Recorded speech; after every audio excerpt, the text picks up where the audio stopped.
Tunggu dulu kau bicara. Kau ini. Teman-teman, kembali lagi bersama dengan saya di channel ini. Salam NKRI harga mati. Nah teman-teman, pembahasan kita pada kesempatan ini masih seputaran ya terkait isu ijazah palsu Pak Jokowi yang dimana sampai saat ini masih terus bergulir ya, dan belum ada penyelesaian secara hukum juga. Nah teman-teman, kita melihat ya seperti apa isu-isu yang beredar di media sosial sampai saat ini. Dikatakan dalam hal ini teman-teman bahwa ya, isu ijazah Jokowi diteruskan ke digital, ya, forensik internasional dan di amnesti di internasional. Ya, kita lihat apa maksud dan pernyataan tersebut.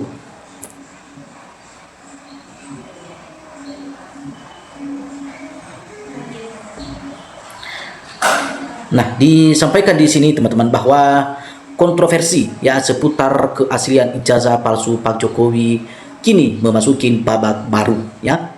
Isu yang semula bergulir di ranah domestik mulai menarik perhatian lembaga-lembaga internasional ya, termasuk digital forensik internasional dan amnesti ya internasional juga. Nah teman-teman, kita melihat bahwa menyusul tudingan kriminalisasi terhadap ada akademisi yang mempertanyakan keabsahan atau dokumen akademik kepala negara tersebut. Nah sorotan ini mencuat setelah pernyataan Dr. Tifa ya, Tisma lebih dikenal menjadi Dr. Tifa, yang menyinggung kemungkinan kasus ini dibawa ke forum internasional. Lalu dalam unggahan di media sosial teman-teman yang viral ya, ia bertanya apakah Jokowi siap ya jika kasus ijazah dibawa ke digital ya, dibawa ke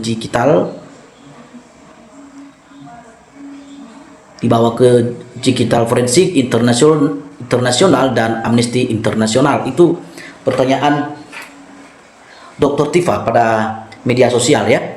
Kita melihat bahwa pernyataan itu memicu gelombang diskusi baru ya, terutama dari kalangan aktivis hak asasi manusia dan jurnalis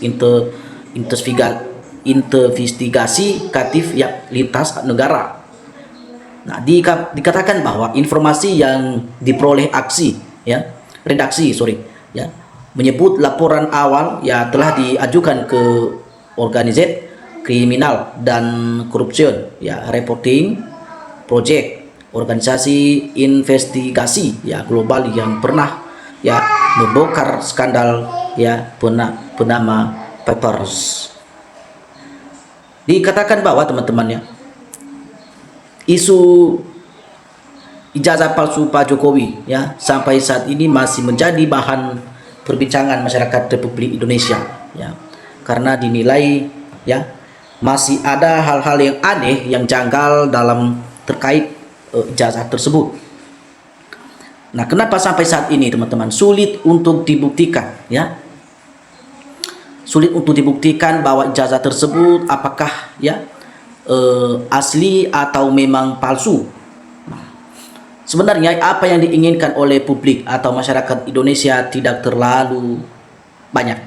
Nah, dikatakan bahwa jika memang Pak Jokowi tidak mau ya diperdebatkan atau dibuat bahan ricuh isu isu ijazahnya itu, ya yang pertama yang harus disampaikan atau yang dilakukan dari pihaknya adalah ya membuktikan atau memperlihatkan ya ijazah tersebut ke pihak publik ya, dan diberikan untuk dilihat secara bebas dan diizinin, atau jika hal itu diuji ya atau diperbandingkan. Nah, itu yang menjadi bahan perbincangan publik sampai saat ini. Nah, jadi wajar kalau sampai saat ini masih ribut terus hanya gara-gara ijazah palsu. Kalau memang tidak ada juga, kenapa harus banyak sekali yang direkayasa? Ya, banyak sekali yang dimana harus menutupi kesalahan itu, sehingga berat ya. Jadi kita melihat juga teman-teman dari pihak RRT atau Roy Suryo ya, tentu mereka juga dalam hal ini terus berupaya untuk membongkar kasus ini, agar kasus ini juga ya ada titik terangnya di kemudian hari atau pada kemudian nanti, dan sehingga mereka juga bisa mengklaim bahwa ijazah itu nanti adalah ijazah palsu. Nah, Tapi kita jangan lupa teman-teman bahwa sebenarnya ini adalah permainan politik saja, ya. Baik dari pihak Jokowi maupun dari pihak Roy Suryo, ya, mereka ingin, ya,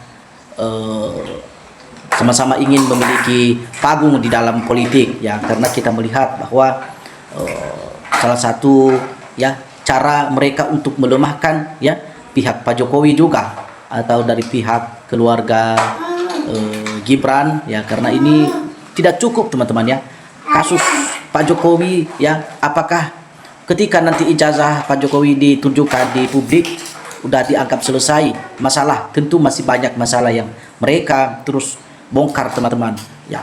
Ini masih belum, ya, lagi pembahasan terkait ijazah Pak Gibran, ya, yang dimana sama dengan ijazah bapaknya sama-sama bermasalah. Nah, narasi-narasi seperti itu yang kita dengarkan dari pihak Roy Suryo dan RRT ini cukup, ya, kita kira bahwa dari pihak Gibran juga pasti ada terganggu konsentrasi dan pemikiran-pemikirannya, sehingga itu salah satu cara mereka untuk melemahkan ke pemerintahan Pak Gibran.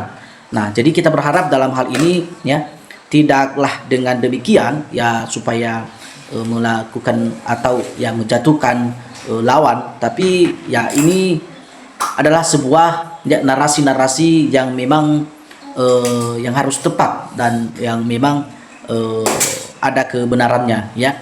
Nah, kalau memang nanti semua, ya, Roy Suryo juga dan kawan-kawan, ya, terus berupaya mengusut kasus ini, ya, tentu mereka juga berdasarkan bukti-bukti yang mereka miliki di lapangan, teman-teman. Tentunya seperti itu, ya. Ya, kita berharap agar kasus Joko Widodo yang sampai saat ini masih dalam perbincangan, ya, publik dan juga pihak media sosial, ya, kita berharap agar bisa terselesaikan dengan baik, ya. Oke, ya teman-teman, sampai ketemu di video kita selanjutnya. Jangan lupa teman-teman, ya, memberikan tanggapan atau komentar jika teman-teman punya pendapat, ya, silakan komen-komen di dalam video ini. Sampai ketemu di video kita berikutnya. Salam NKRI harga mati.